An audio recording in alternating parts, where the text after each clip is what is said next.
Our next speaker is a Phoenix native. She has her bachelor's in geological sciences and her master's in education, both from Arizona State University.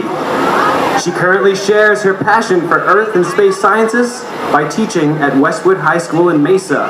Ladies and gentlemen, Sarah Gray.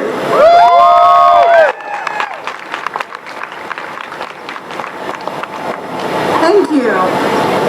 Hello, my name is Sarah Gray, as I just had that wonderful introduction. A lot of my friends know me as the rock girl, or the weird one that licks rocks, or makes weird noises at the outcrops while we're on road trips. I fell in love with geology many years ago. Actually, it was in my middle school classroom. We first started learning about volcanoes, and I was hooked. I then started taking more advanced earth science classes when I was in high school. That was where I met the woman who I wanted to be when I grew up. My earth science teacher, Mrs. Fraser, was that woman. She inspired me not to be afraid of loving natural disasters and to share my passion for geology with others. And what a perfect state to fall in love with rocks in. Yeah. Here in Arizona, we have Camelback Mountain. This is a beautiful mountain that has sedimentary and igneous rocks.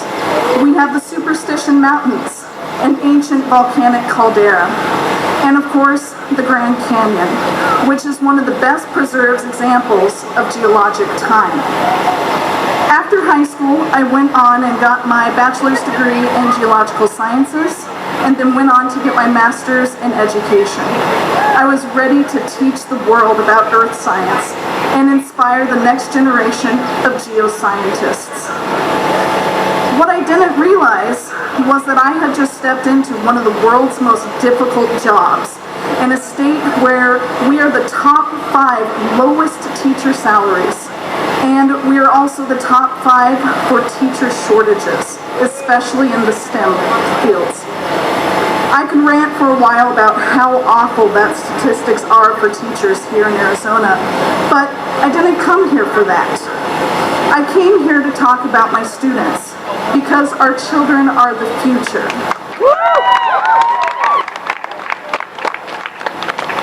I currently work at a Title I school.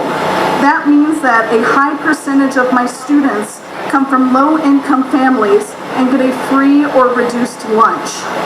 I also teach earth science, which is the class where some of the lowest students are placed. My classes have some of the largest numbers of students with learning disabilities, English language learners, and members of the resource classes. Because this is one of the classes that is less heavy in mathematics.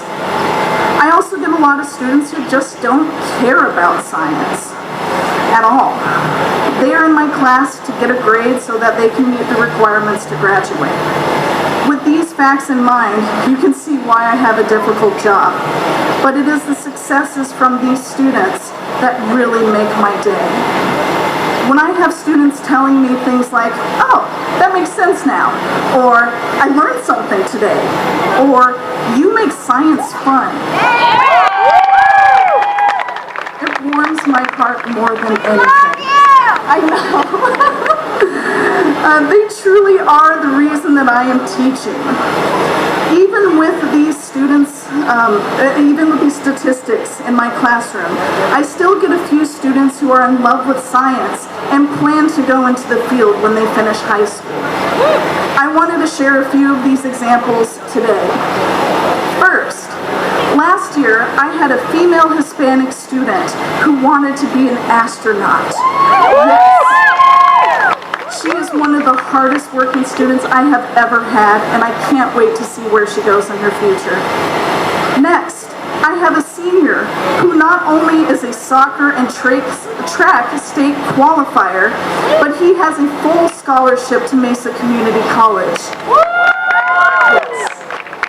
He is also interested in going into nuclear engineering.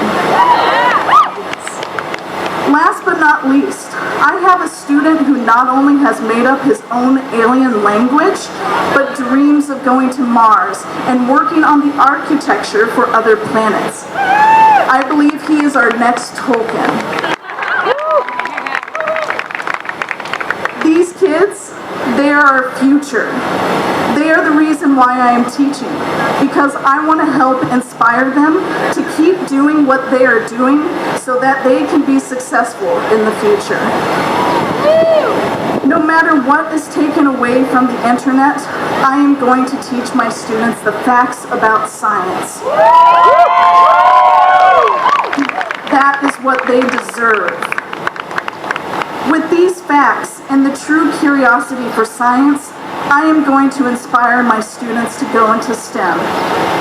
Before I leave you today, I want to leave you with a quote from Dr. Anil Kumar Sinha.